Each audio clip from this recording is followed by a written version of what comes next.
Hello दोस्तों, नमस्कार। कैसे हैं आप सब? आई होप कि आप सब अच्छे होंगे और खूब बढ़िया से मन लगाकर पढ़ाई कर रहे होंगे। तो चलिए आज के सेशन को चालू करते हैं। बहुत ही अच्छे अच्छे प्रश्न हैं। कल जहां से चालू किया था 19 या 20 नंबर से मैंने चालू किया था कल, आज उसी के आगे कंटिन्यू करते हैं। 19 तक पढ़ा दिया था। अब आज उसी के आगे 20 से प्रश्न लिएंगे। पूरा अच्छे अच्छे प्रश्न हैं, इसको ज़रूर नोट कर लेना।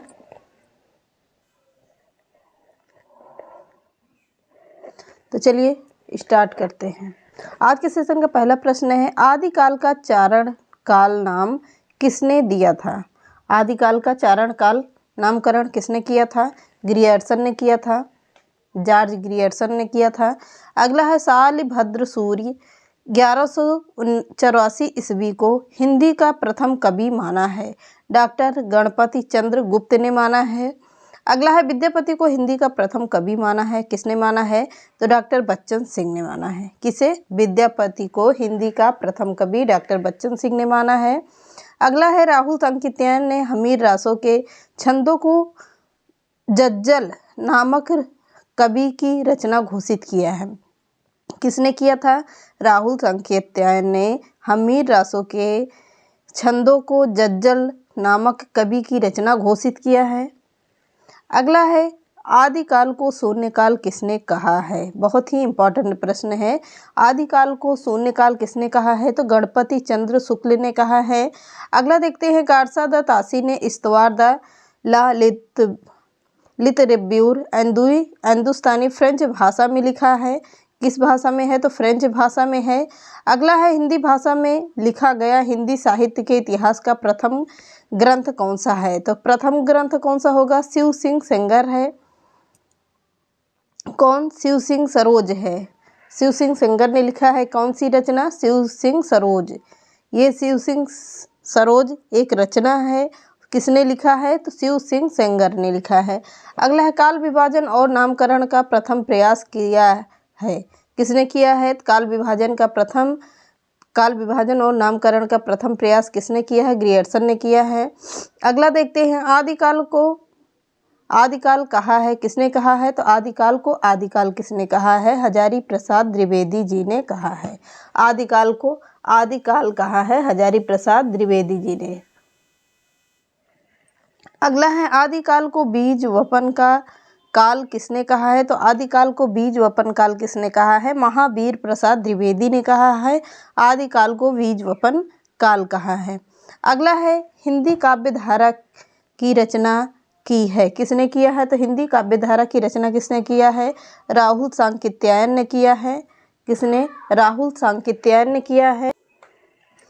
विश्वनाथ प्रसाद द्वारा रचित ग्रंथ हिंदी साहित्य का अतीत के कितने भाग हैं? तो विश्वनाथ प्रसाद द्वारा रचित ग्रंथ हिंदी साहित्य का अतीत कितने भागों में है? तो 2 भागों में है। कितने भागों में माना जाता है? 2 भागों में माना जाता है।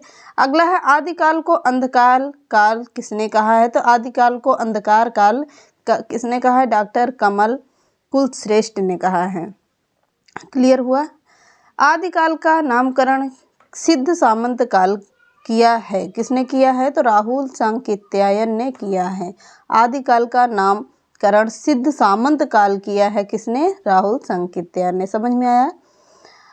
आदिकाल को वीर काल की संज्ञा किसने दिया है? तो आदिकाल को वीर काल की संज्ञा दिया है विश्वनाथ प्रसाद मिश्र ने दिया है। किसने? विश्वनाथ प्रसाद मिश्र ने दिया है। अगला है, मिश्र बंधु विनोद इतिहास खंड के कितने भाग हैं? तो मिश्र बंधु विनोद इतिहास खंड के कितने भाग हैं? 4 भाग माने जाते हैं। कितने भाग होंगे? 4 भाग होंगे। अगला देखते हैं, विद्यापति को रहस्यवादी कवि किसने कहा है? तो विद्यापति को रहस्यवादी कवि किसने कहा है? ग्रियर्सन ने कहा है। बहुत ही इंपॉर्टेंट प्रश्न है। यहाँ से एक नया प्रश्न देखने को मिलेगा आप लोगों को। यहाँ से एक से बढ़ के एक प्रश्न है जहाँ से प्रश्न बनते हैं। अगला है, विद्यापति को श्रृंगार रस, श्रृंगार यहाँ पर गलत है। श्रृंगार में ये बिंदी नहीं रहेगी, श्रृंगार केवल ऐसे ही रहेगा, उसी के नीचे रहेगा। श्रृंगार रस का सिद्ध वाक्य कवि किसने कहा है? तो उत्तर होगा क्या? हजारी प्रसाद द्विवेदी। बहुत ही इंपॉर्टेंट प्रश्न है ये। आदिकाल को अत्यधिक विरोधी और व्याघातों का युग किसने कहा है? तो आदिकाल को अत्यधिक विरोधी व व्याघातों का युग कहा है हजारी प्रसाद द्विवेदी ने। क्लियर हुआ? किसने कहा है? तो हजारी प्रसाद द्विवेदी ने कहा है। अगला है विद्यापति की कुल कितनी रचनाएं हैं? तो विद्यापति की कुल 16 रचनाएं हैं। कितनी? 16 रचनाएं हैं। अगला है भल्ला हुआ जो मारिया बहिनी म्याहा कंतु, पंक्ति किसकी है? तो भल्ला हुआ जो मारिया बहिनी म्यारा कंतु पंक्ति किसकी है? तो उत्तर होगा क्या? हेमचंद। मतलब कि हेमचंद ये रचना लिखे हैं, पंक्ति लिखे हैं। भल्ला हुआ जो मारिया बहिनी म्यारा कंतु पंक्ति हेमचंद की है। बहुत ही इम्पोर्टेंट है।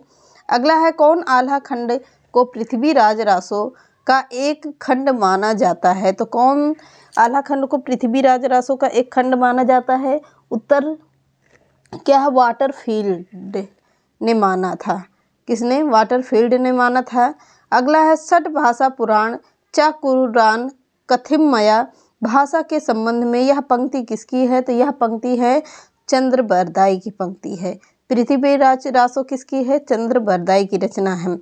अगला है चंद्रबरदाई को किसने वीर काव्य धारा का प्रथम कवि माना है? तो चंद्रबरदाई को वीर काव्य धारा का प्रथम कवि माना है रामकुमार वर्मा ने माना है।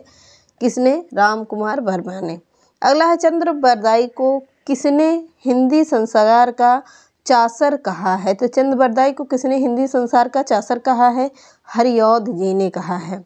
अगला है गोरखनाथ को हिंदी गद्य का प्रथम लेखक किसने माना है? तो गोरखनाथ को हिंदी गद्य का प्रथम लेखक माना है मिश्र बंधुओं ने। यानी कि मिश्र बंधु 3 भाई थे, श्याम बिहारी मिश्र, देव बिहारी मिश्र और कृष्ण बिहारी मिश्र। ये तीनों मिश्र बंधु थे। हाथों के दिन आएंगे, कब आएंगे? या तो कोई नहीं बताता है। किसकी पंक्ति है? हाथों के दिन आएंगे, कब आएंगे? या तो कोई नहीं बताता है। किसकी पंक्ति है? तो किसकी है? त्रिलोचन की पंक्ति है। त्रिलोचन की पंक्ति है जो इम्पोर्टेंट है। अगला है पुरानी भाषा किसने जिसे काव्य भाषा कहकर पढ़ा या पढ़ाया जा रहा है।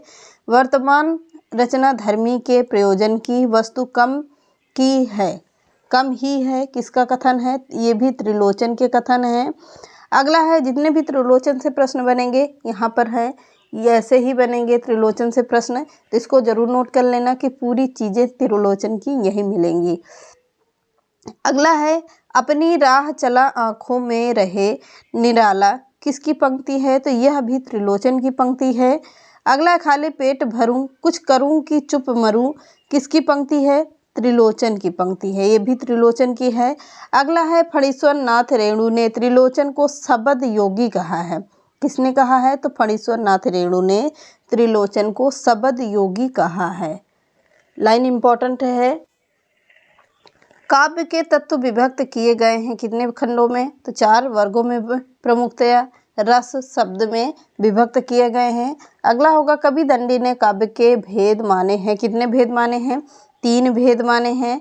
अगला है रमणीयार्थ प्रतिपादक शब्द काव्यम की परिभाषा दी है। किसने दिया है? तो आचार्य जगन्नाथ जी ने दिया है। किसने? आचार्य जगन्नाथ का है। अगला है काव्य रूपे में दृश्य काव्य है। काव्य रूपों में दृश्य काव्य क्या है? एक नाटक है। अगला है काव्य प्रयोजन की दृष्टि से मत सर्वमान्य है। किसका है? मम्मठाचार्य के कथन है। अगला है काव्य प्रयोजनों में प्रमुख माना जाता है क्या? आनंदाभूति का माना जाता है। अगला है काव्य रचना का प्रमुख कारण हेतु है। प्रतिभा का क्या है? प्रतिभा का है क्या? हेतु है। महाकाव्य और खंड काव्य में समान लक्षण हैं। क्या क्या है?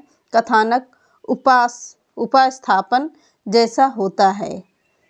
कथानक स्थापन एक जैसा होता है। अगला है काव्य रचना के सहायक तत्व हैं। क्या है? वर्ण, विषय का मतलब भाव होगा, अभिव्यक्ति पक्ष मतलब कला होगा, आत्म पक्ष होता है। क्लियर?